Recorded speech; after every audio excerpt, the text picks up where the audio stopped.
Okay, so there you have it. Managed a 47.5, which is not too bad. Again, kind of staying within myself. Wasn't pushing ridiculously hard, but again, like I said, my main focus is to try and do consistent laps, and I was able to accomplish staying within half a second of my best time. Well, I guess I kind of cheated a little bit. Well, not cheated, but I crashed out on lap 8. But at that point, I was like maybe 0.25 down from my best time towards the end of the lap anyway. So it's kind of like, yeah, as long as you're not making any silly mistakes and you're driving consistently, I feel like I could be consistent with this setup. My point of reference for the lap time as a target was a sim racing community called SimRacing-GP. I was directed to that by one of my commenters in a previous video. I think they do like races on Wednesdays and stuff, which unfortunately doesn't fit with me. But even though I can't race with them, they can still be quite useful because they obviously record their races. And I was just looking through, like their schedule, and then one of the races was Monza. I was like, oh, I'd love to try out the Ferrari at Monza. So obviously, I took it out, seeing what I can do. Now, initially, I thought I'm never going to be able to match a 47. I think the best time was from a guy, I can't remember what it's called, but he got a 47.4. So I was like, okay, that's a decent target.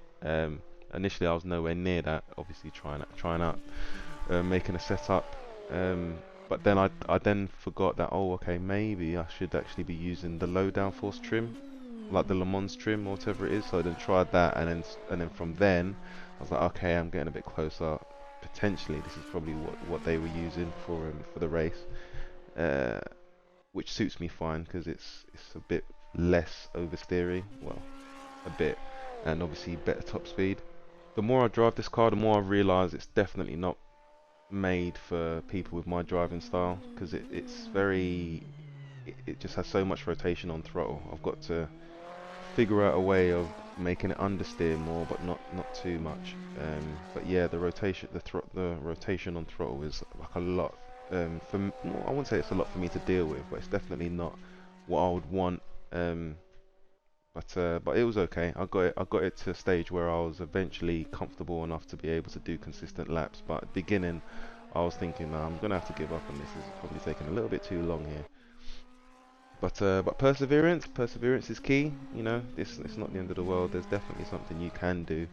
It's just trying to figure out what you can do to make it suit your driving style. Now, obviously, the eagle-eyed of you will notice that the dampeners are extremely stiff. I'm not finished with them at the moment, but I figure this is good enough that I can be consistent, so I can share it with you guys. But again, like I've said before, this isn't the finished article. You've still got to do some work for yourself, guys. But yeah, hopefully this will just make it a little bit easier. One thing that I should mention is the one part of this track that I'm finding the most difficult to handle. You can still deal with it, but it's Lesmo 2. Is it Lesmo 2? Lesmo 1? Yeah, Lesmo 2.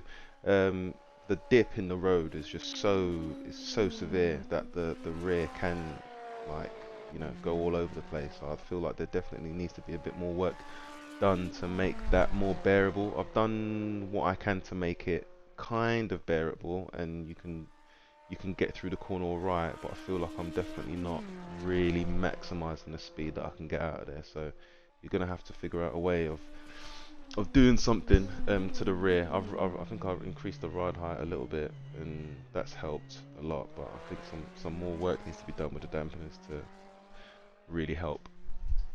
Anyway, I'm gonna shoot off. Thanks for dropping by. The setup's at the end, and hopefully I'll catch you guys soon. Later.